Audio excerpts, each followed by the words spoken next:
आज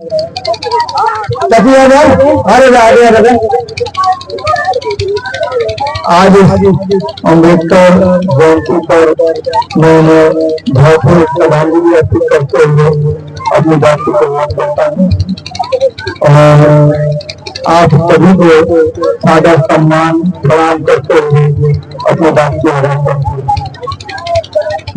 हैं। ये जयंती हमें समाज में अपने आप को निखारने का एक अवसर। ये आज ऐसे महापुरुष की जयंती है जो हमें जीवन यापन करने के लिए समाज में संविधान का संरक्षण कई धाराओं में दिया है। आज उन्हीं के संरक्षण से हम अपना जीवन यापन करते हैं। आज इस कार्यक्रम में मैंने बच्चों के उत्साह को जिस तरीके से देखा है, इस कार्यक्रम से कार्यक्रम के बच्चों की सहभागिता जो मैंने देखी है, इससे काफी अच्छा लगा कि इस ग्राम सभा के भीतर इतनी बड़ी आबादी होने के बाद भी आज सिर्फ चंद लोग जो हमारे सिर्फ मोहल्ले के लोग हैं वही इस कार्यक्रम में अपनी सहभागिता दे रहे हैं, जो हमारे लिए और हमारे गाँव के लिए दुर्भाग्यपूर्ण बात है। ये कार्यक्रम किसी एक जात जमात के लोगों का नहीं है। वो एक ऐसे महापुरुष हैं जिन्होंने समाज के भीतर हम जैसे नौजवानों से लेकर बुजुर्गों तक को चलने का और जीवन जीने का तरीका बताया, जीवन यापन करने का संरक्षण संविधान के माध्यम से देने का काम किया है। तो हम उनके आभारी हैं और उन्हें बारंबार जो है कि अपनी श्रद्धांजलि अर्पित करते हैं और उनके इस जीवन से हमें प्रेरणा लेने की जरूरत है। ये कार्यक्रम केवल नाच गाने और गाने का कार्यक्रम नहीं है, ये कार्यक्रम इनके विचारों को सभी तक पहुंचाने का कार्यक्रम है। आज का ये अम्बेडकर जयंती हमारे लिए इसलिए भगवान के रूप में माना जा सकता है ताकि इस महापुरुष के जीवन के बारे में चर्चा हो और इन्होंने अपने जीवन में हमें दिया क्या है, ये हमारी नस्लें, हमारे जो साथी हैं वो जाने, बड़े बुजुर्ग हैं जो इस चीज को जाने। क्योंकि इस कार्यक्रम का महत्व केवल नाच गाना बाजा तक सीमित नहीं है, कि बहुत बड़ा कार्यक्रम है। इनकी जयंती हमारे लिए महापर्व है, एक ऐसा पर्व जो समाज का हर तबका मनाता है। और हमें दुख इस बात का है कि इस गांव में ऐसे लोग हैं जो 20-25 सालों तक नेतृत्व किए और आज मैंने पूरे दिन उनके सोशल मीडिया और हर तरीके से उनको वॉच किया। उन्होंने बाबा के संविधान पर, संवैधानिक पदों पर रहते, संवैधानिक पदों पर रहते उन्होंने काम किया, उसी संविधान के संरक्षण में रहते हमारा नेतृत्व किया। लेकिन गांधी तक अपने मीडिया, सोशल मीडिया तक से नहीं किया। हमारे बीच में क्या देंगे? आज इन मूल्यों को पर हमें जागरूक होने की आवश्यकता है जो हमारे अधिकारों का हनन करते हैं। इसलिए हमारे ग्राम सभा के भीतर का नाम है और इसकी शुरुआत हमारे घर और हमारे अपनों से। अगर हम बात करें कि कोई और हमारे लिए खड़ा होगा तो कोई नहीं खड़ा होगा। हमारे बीच हमारे अपने आएंगे, दूसरा कोई नहीं होगा। और चूंकि आने वाला जो समय है पंचायत चुनाव का, ये सभी जानते हैं। और पंचायत चुनाव ये एक ऐसी व्यवस्था है जो संविधान, जो बाबा साहब संविधान बनाए हैं उस प्रक्रिया से कायम हुआ है। नहीं तो कुछ ऐसे लोग हैं जो यहाँ राजशाही व्यवस्था चलाते हैं और उन्हें चुनाव जैसी प्रक्रियाओं में सहभागिता निभानी पड़ती है, क्योंकि बाबा साहब ने उन्हें मजबूर कर रखा है, हमारे संविधान ने उन्हें मजबूर कर रखा है कि वो आपके और हमारे सामने आकर हाथ जोड़ने का काम करते हैं। 5 साल में जो एक बार जो लोग आते हैं इन्हें चिन्हित कीजिए और ये जब भी आपके बीच आते हैं तो इनसे सवाल करने की जरूरत है। सवाल इसलिए जरूरत है क्योंकि ये ताकत हमें संविधान के संरक्षण से मिला है और संविधान के संरक्षण में रहकर बलपूर्वक इनसे बात कर जैसे हमें अपना घर बनाने के लिए या इस ग्राम सभा के भीतर अगर हमें कुछ अच्छा करना है तो शुरुआत अपने घर से करनी होगी, अपने ग्राम सभा से करनी होगी। हम बहुत दूर की बात नहीं करेंगे। बहुत लोग कहते हैं कि ऐसा बोलने और ऐसा करने से मैं नेता बन जाऊँ, तो मुझे नेता बनने का कोई शौक नहीं है।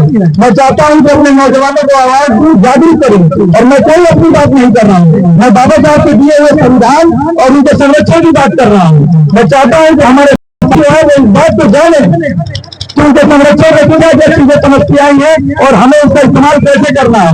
कोई दबा नहीं सकता है। आज के समय में चुनाव आता है तो 10 लोग जात जमात के नाम से आपके हितैषी बन जाते हैं। व्यक्ति कमजोर है आर्थिक रूप से तो उसका सहयोग कोई नहीं करेगा और चुनाव आएगा तो हर कोई हितैषी बन जाता है। जबकि हम लोग इस गाँव में जन्मे हैं, यहीं पले बड़े हैं, यहाँ कोई जात जमात मामला नहीं है। हम लोग सब एक हैं। क्यों बाहरी लोग आएंगे, हम पे अपनी बातें करेंगे, अपनी बात छपेंगे और मकसद उनका है कि हमसे वोट हासिल करना। हमारी कमजोरी है सवाल नहीं करते हैं। ये कमजोरी हमारी है। बाबा साहब के संरक्षण के बाद, उनके संविधान द्वारा दिए गए संरक्षण के बाद हम सवाल नहीं करते हैं। हमारे मुंह में जबान तो है, लेकिन 20-25 सालों तक जो नेतृत्व नवानगर में चला है ग्राम सभा के भीतर, इन्होंने मानसिक रूप से हमारे अधिकारों को छीन लिया है, हमें अपाहिज बना दिया है। कोई उनसे सवाल करने का साहस नहीं करता। क्यों नहीं करता है? क्योंकि ये बलशाली लोग नवानगर के भीतर जो नवानगर का संचालन कर रहा है, जो नवानगर के बाहरी ताकतें हैं जो नवानगर को संचालित कर रहे हैं।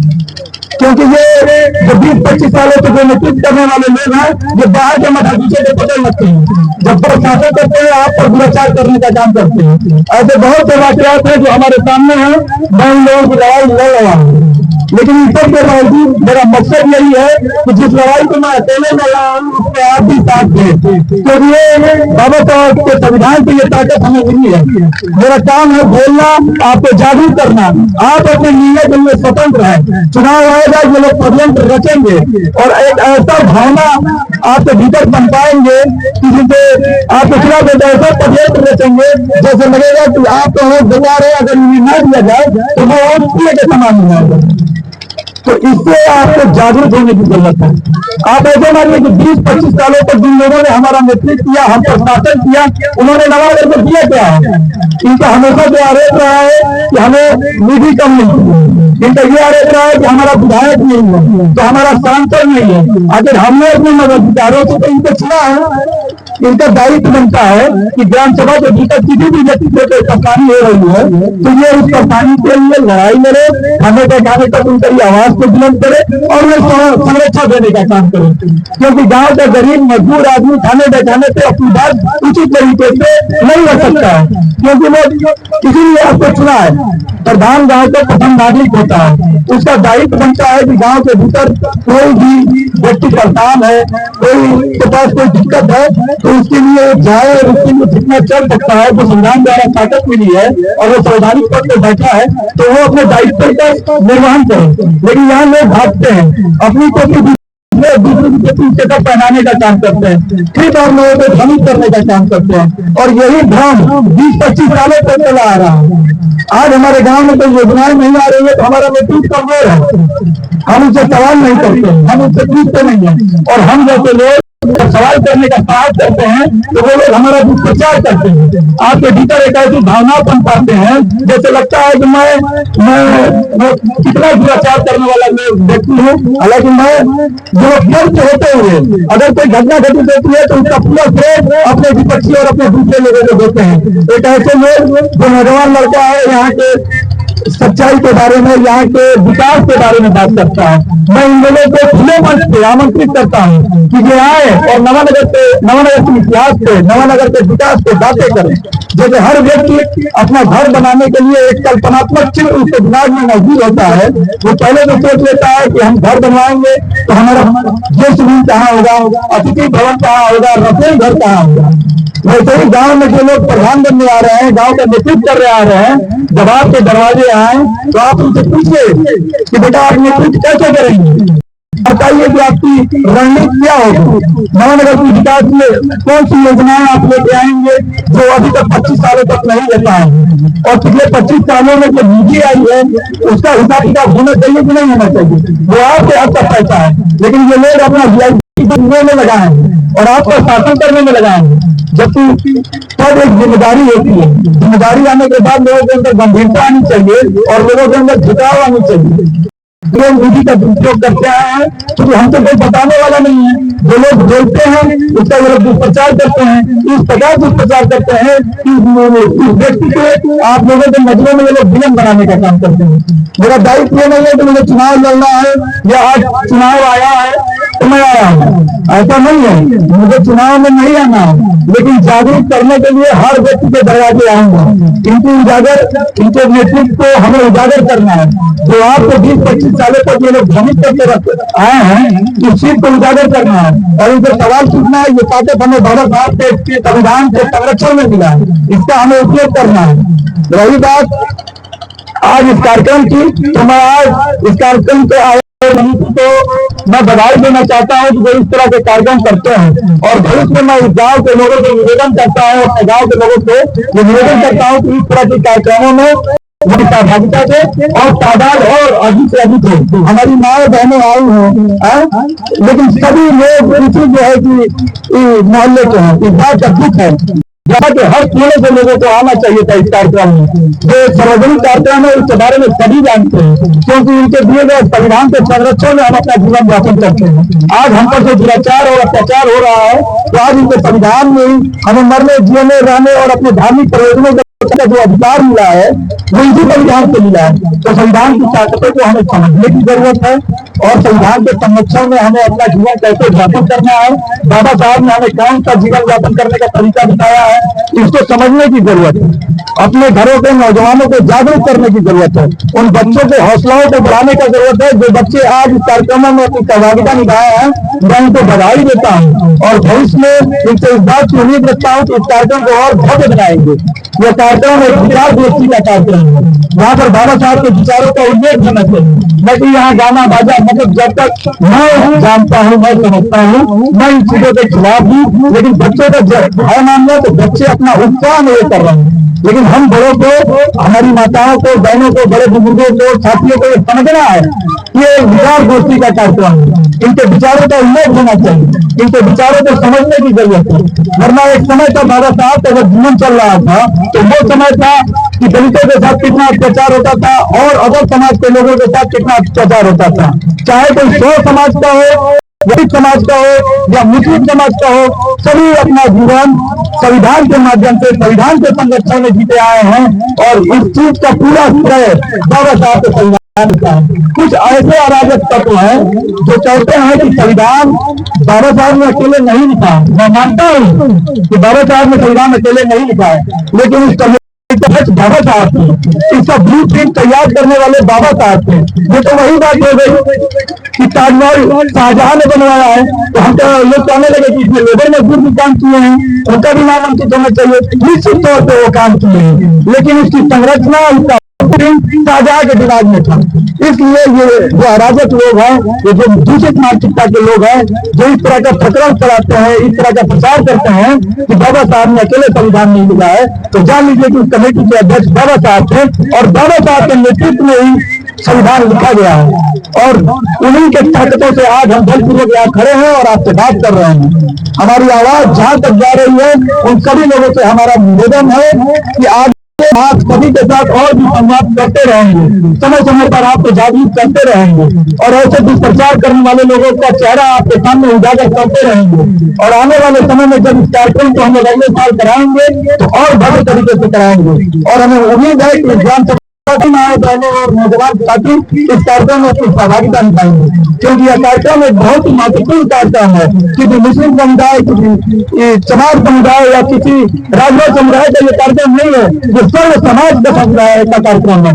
ये एक ऐसा पर्व है जिसमें मेरे पास शब्द नहीं है व्याख्या करने के लिए। ये हम सभी के लिए आज सबसे महत्वपूर्ण दिन है। इस दिन के महत्वता को हम लोगों को समझना है और हम अपना नेतृत्व करने के लिए, जैसा कि मैंने आपको बताया है कि इस गांव में बाहरी ताकतें इस गांव का संचालन कर रही हैं। दो चार यहाँ के मठाधीश लोग हैं जो हम पर शासन करते आए हैं, उन्होंने अपने दूसरे गांवों में मठाधीश पाल रखे हैं और उनके प्रिंसिपल से, उनके माध्यम से हम लोगों पर वो शासन करते हैं। तो आप बताइए कि इस गाँव का संचालन गाँव की बाहरी ताकतें करेंगी या गाँव का बेटा संचालन करेगा? ये हमको और आपको समझने की जरूरत है, हमारी माओं को समझने की जरूरत है, क्योंकि उनको सबसे ज्यादा भ्रमी करने का काम किया जाता है। जहाँ जो लोग जात जमात की बात करते हैं, जो लोग इस तरह की बात करते हैं, इनसे आप सवाल पूछिए कि पिछले 20-25 सालों में बाबू आपने क्या दिया है?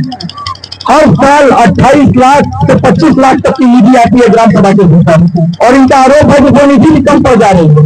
हमें थाने दिखाने पे अपनी पैरवी करने के लिए उनके और उनके पास जाके गिड़गिड़ाना पड़ रहा है। हम क्यों नहीं अपने बेटे को मजबूत करें कि वो हमारा थाने दिखाने और न्यायालय तक हमारी पैरवी करने के लिए तैयार रहे और हम उसे बोल दें, क्योंकि ये एक वोट का अधिकार एक ऐसा अधिकार है कि जब परिवर्तन शुरू होगा और बहुत बड़े लेवल पे जाता है। सबसे पहले हमारा नेतृत्व गांव का प्रथम नागरिक ही करता है, जो हमारा प्रधान होता है, और उसका अधिकार आप हमारी माए बहनें देती हैं। आपके वोट के अधिकार से यहाँ नेतृत्वकर्ता चुना जाता है। तो आप एक ऐसा नेतृत्वकर्ता चुने जिसके में लड़ने की ताकत थी, आपकी आवाज बुलंद करने की ताकत थी, और नवानगर के हर पटल पे, दुनिया के हर पटल पे अपनी आवाज ताकत के साथ संविधान के संरक्षण में रहते आपकी आवाज कर सके, आपकी आवाज को रख सके। हमारे ओराल में कमी इतनी होती है, जो लोग अपना दुष्प्रचार कर लेते हैं, जो लोग दूसरी ताकतों को पंपा लेते हैं गाँव में लाके, और हम इसी गाँव में पैदा है, आप लोगों के बीच हैं, और हम पर ये शासन करते हैं, और हम उनके पास जाके गिड़गिड़ाते रहते हैं कि आप हमारी पैरवी कर दीजिए, आप हमारी पैरवी। हर व्यक्ति इतना ताकतवर है बाबा साहब के संविधान के संरक्षण में कि आप अपनी पैरवी खुद कर सकते हैं, इसीलिए आपको वोट का अधिकार मिला है। और ये अधिकार बाबा साहब के संविधान से मिला है। अगर यहाँ पर वोट का अधिकार नहीं होता ना, तो ये 5 साल में भी आपके बीच नहीं आते, कभी 5 साल में भी आपके बीच नहीं आते, 5 साल हम उनसे दरवाजे जाते हैं। प्रधान नेतृत्व करता है, और प्रधान के नेतृत्वकर्ता में यहाँ पर हमारे पास विकास कैसे होगा, हमारे पास गांव का संचालन कैसे होगा, इस बात की पूरी संरचना है। प्रधान का ये दायित्व बनता है कि पंचायत भवन के भीतर सभाएं लगाए, लोकपाल पंचायत भवन के भीतर आए, किसी ग्राम सभा के व्यक्ति को सदन जाने की आवश्यकता नहीं पड़ेगी जब हम जैसा नौजवान नेतृत्वकर्ता के रूप में आएगा। और मेरा आपसे निवेदन है कि आने वाले समय में जो चुनाव आने वाला है, जरूरी नहीं है कि हम ही इसको दें, जो भी सक्षम होगा, जो भी हमारा नेतृत्व कर सकेगा, मैं उसको अपना समर्थन लूंगा और उसके साथ लड़ने बोलने और चलने का काम करूंगा। मैं इतना शिक्षित हूँ और नौजवान जितनी ऊर्जा है, मैं हिंदुस्तान के किसी 40-50 हजार 20-25 हजार की नौकरी कर सकता हूँ, लेकिन हमारे बुजुर्गों का एक सपना था, उसी सपनों से इस गाँव की संरचना की गई थी। उसी सपने को साकार करने के लिए मैं आज आपके बीच आकर ये बातें कह रहा हूँ, कर रहा हूँ, और एक चिंगारी दिखाया हूँ, ताकि एक विकास की शुरुआत हो, सवालों की शुरुआत हो, जो आज इसी मस्जिद में दफन है, जिनकी कहानियां सुनकर हम लोग बड़े हुए हैं। उनके सपने को साकार करने के लिए केवल हमें अकेले चलने से नहीं होगा। जब आज जैसे लोगों का बल हमें नहीं मिलेगा, आज जैसे लोगों की ताकतें हम नौजवानों को नहीं मिलेगी, तो वो दुष्प्रचार और दूषित मानसिकता के लोग या शिक्षित लोग हम लोगों को शासन करते रहेंगे, और हम लोग उनके पास जाके अपनी फरियाद लेके जाएंगे, गिड़गिड़ाएंगे, इनके दरवाजे जाना पड़ेगा हमें। आखिर इस चीज से कब तक निकलेंगे हम? ये बहुत पुरानी परंपरा है, जिससे निकलने की ताकत हमें बाबा साहब के संविधान ने दिया है। इसको हमको और आपको समझने की जरूरत है। एक नया नेतृत्व करता हम लोग अपने बीच बनता है, जो नौजवान हो, जवान हो, जो चले, जो लड़े मौके पर, ये ना कह दे कि हमारा विधायक नहीं है, हमारा सांसद नहीं है। हमें विधायक और सांसद से कोई मतलब नहीं है। हमारा नेतृत्व करता जो हमारा प्रधान होगा, उसका ये दायित्व बनता है कि खाने बैठाने से लेकर आपके साथ जो भी शोषण हो रहा है, जो भी प्रताड़ना हो रही है, उसकी आवाज को बुलंद करे, क्योंकि ये एक संवैधानिक ताकत है, और संविधान द्वारा उसके कलम में ये ताकत दी जाती है कि हमारे ग्राम सभा से जो भी लोग दूसरे जगह जगहों पर जाकर मजदूरी कर रहे हैं या व्यापार कर रहे हैं या कुछ भी कर रहे हैं, और उनके साथ कोई घटना होती है, कोई प्रताड़ना होती है, तो उसकी आवाज को यहाँ करने की कर्ता बुलंद करे, यह उसका दायित्व बनता है। मैं आपके बीच ये वादा कर रहा हूँ, ये चीजें हम रिकॉर्ड चल रही हैं, क्योंकि समय बीत जाएगा और ये बातें, ये रिकॉर्डिंग याद रहेगी आपको कि हमारे बीच कोई लड़का आया था जो इस तरह की बातें कर रहा था, और मैं इस सपने को साकार करना चाहता हूँ। मेरी ख्वाहिश ये नहीं है कि मैं ही यहाँ का नेतृत्वकर्ता बने, मेरी ख्वाहिश है कि यहाँ पे जो भी नेतृत्वकर्ता बने नौजवान बने, और हमारी विचारधारा का बने, एक ऐसी विचारधारा का जो 2 बजे रात को भी जरूरत पड़ने पर उसका खून उठ जाए, आपकी जरूरत पे आप लोगों के साथ खड़ा हो जाए। ऐसे पिछले 5-6 सालों में उन्होंने बहुत से काम किए हैं। रात में लोगों को जरूरत पड़ी है, दिन में लोगों को जरूरत पड़ी है, लोगों के टेंशन का मामला हुआ हो, यहाँ तक कि ये जो अस्पताल है, इसकी आवाज हमने बुलंद की। मैंने सीएमओ को लेकर लिखा, मैंने डीएम साहब को लेकर लिखा, इस पर कोई निस्तारण नहीं आया। हमें जरूरत पड़ता है तो डॉक्टर साहब हमारे घर चले आते हैं, लेकिन आज जैसे लोगों को जरूरत पड़ता है, जब हमारे माओ को जरूरत पड़ता है, हमारे बहनों को जरूरत पड़ता है, तो उनके दरवाजे ये डॉक्टर साहब जाने का काम नहीं करते हैं, या लाइन लगवाने का काम करते हैं। इस प्रथा को मैं तोड़ दूंगा, आप जान लीजिए, अगर आपकी ताकतें हमारे साथ नहीं थे। मैंने प्रमुख सचिव को लेकर भेजा, मैंने जो है कि मेडिकल केयर यूपी वालों को मेल करूंगा, जितने मैंने मांग रखी है अपनी कि हॉस्पिटल के भवन जर्जर हो चुके हैं, यहाँ एक शिक्षित एमबीबीएस डॉक्टर की आवश्यकता है जो 24 घंटे रहे, क्योंकि कारण यह है कि पिछले 7-8 सालों में लोगों को तकनीक इलाज न मिलने की वजह से 7-8 लोगों का जो है कि देहांत हुआ है कैंसर जैसी गंभीर समस्याओं से। और इसका मुख्य कारण जब मैंने रिसर्च किया तो इसका मुख्य कारण निकल के ये आया कि उनको प्राथमिक इलाज सही नहीं मिला है। ये बहुत गंभीर विषय है सचिव, आप लोग हमारी बातों को ध्यान से सुने।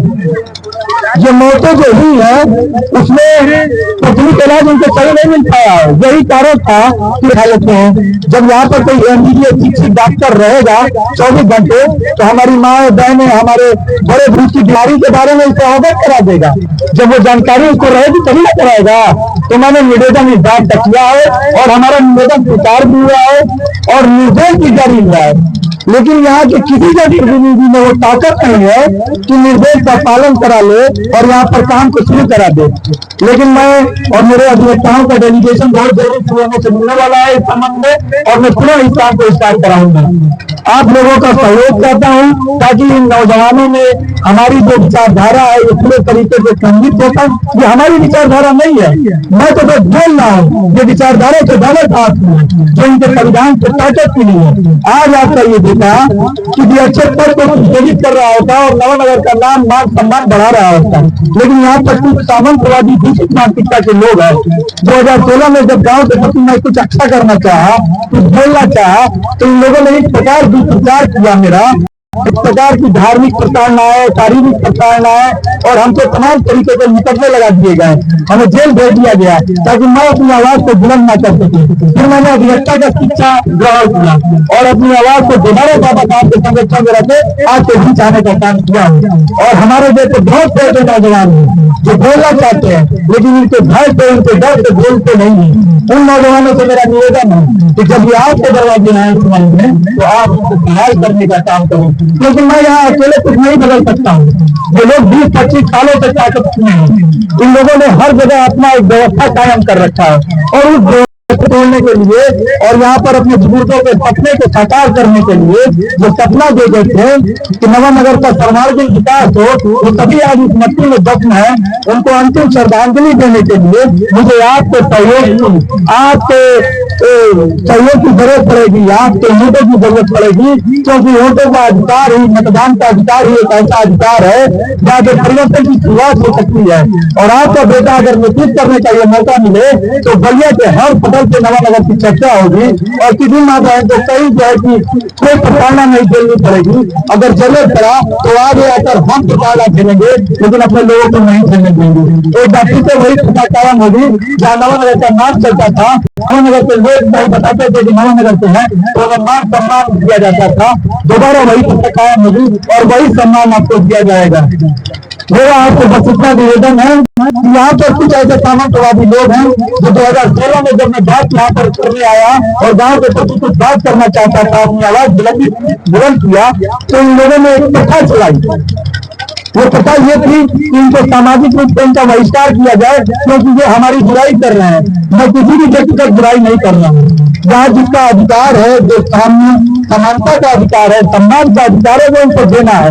आज भी इनके सामने मैं देखता हूँ कि लोग जमीन पर बैठते हैं। क्यों बैठते हैं? क्यों वो जमीन पर बैठेंगे? हमारे भी शरीर में ब्लड लाल कलर का है, आपके भी शरीर में ब्लड लाल कलर का है। आपके बीच हम पले बड़े हैं। एक भावनाएं उजागर की गई है राजभर समाज के प्रति। आपसे इनको लड़वाने का प्रयास किया गया है क्योंकि इनका खुद का स्टेटमेंट है कि मैंने अपने वोटों को सहयोग दिया है और मुझे दूसरे के वोटों का तुष्टीकरण करना है, उसका बंटवारा करना है। यही वजह है कि चुनाव का समय आया है तो मैं देखता हूँ कि 2-4 परिवारों की लड़ाई को भी जात जमात का, धार्मिक और जातिगत लड़ाई का रूप दे दिया जाता है। आज जब चुनाव की प्रक्रिया आई है तो कुछ दिन पहले एक हम लोग के गाँव में प्रकरण हुआ था जिसमें 2-4 लड़के जो नासमझ लड़के थे उन्होंने घटनाक्रम को अंजाम दिया था।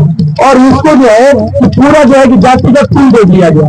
खैर हम लोग के प्रयासों से वो मामला निपटा। इस सभी के लिए मैं आपका धन्यवाद और आपका आभारी हूँ, क्योंकि जब तक आप नहीं चाहती ये मसला सुलह नहीं हो सकता था। और आपकी दरिया दिली का मैं सम्मान करता हूँ कि वाकई माए जो होती हैं अपने बेटों को बेतना मोहब्बत करती हैं, और उसका जीता जागता मिसाल आपने पेश किया इस मामले को पूरा कराता है। और इसके लिए मैं आपके सामने नतमस्तक हूं और आपका सम्मान करता हूँ, क्योंकि ये जो दूषित ताकतें हैं ये इसीलिए इस व्यवस्था को संचालित कर रही थी, इस मानसिकता को आपके सामने संचालित कर रही थी कि ये दो समाज जब लड़ेगा तो हम फिर से पावर में आएंगे। डिवाइड एंड रूल की पॉलिसी को अपना रही थी और आप तो दूसरी मानसिकता के प्रति अपने आप को षड्यंत्र में शामिल करने का प्रयास कर रही थी। लेकिन आपका सम्मान है कि आपने इस षड्यंत्र को समझा है और इनकी दूषित मानसिकता को समझा है। तो बातें बहुत हैं, समय कम है, और भी लोग हैं जो अपने कार्यकुशलता और अपनी विचारधाराओं को बाबा साहब के सामने उनके जयंती पर रखना चाहते हैं। तो मैं उन्हें भी मौका देना चाहता हूँ और वक्त रहा तो मैं आपके सामने अपनी बात लेकर आता रहूंगा, अपनी बात करता रहूंगा, आप लोगों को जागरूक करता रहूंगा। ये जो भ्रमित करने वाली ताकतें हैं आने वाले समय में इनको जो है कि इनके हिसाब से इनके भाषा में इनको जवाब दिया जाए और नवानगर में एक नया नौजवान निश्चित करता चुना जाए और इस परिवर्तन की राह में आप अपनी सहभागिता दें, क्योंकि जब तक आप और चलकर अपनी सहभागिता नहीं देंगी, आप अपना सहयोग नहीं देंगी तो हम जैसे नौजवान कुछ नहीं कर सकते हैं। चाहे हम कितना ही चले जाए, चाहे हम कितना ही बड़ी बड़ी बातें कर ले, बिना आपके सहयोग के यहाँ कुछ कर पाना असंभव चीज है। मैं आप सभी का सम्मान करते हुए, सलाम करते हुए अपनी बातों को खत्म करता हूँ और पूरा एक बार बाबा साहब को अपनी भाव को श्रद्धांजलि अर्पित करता हूँ। धन्यवाद।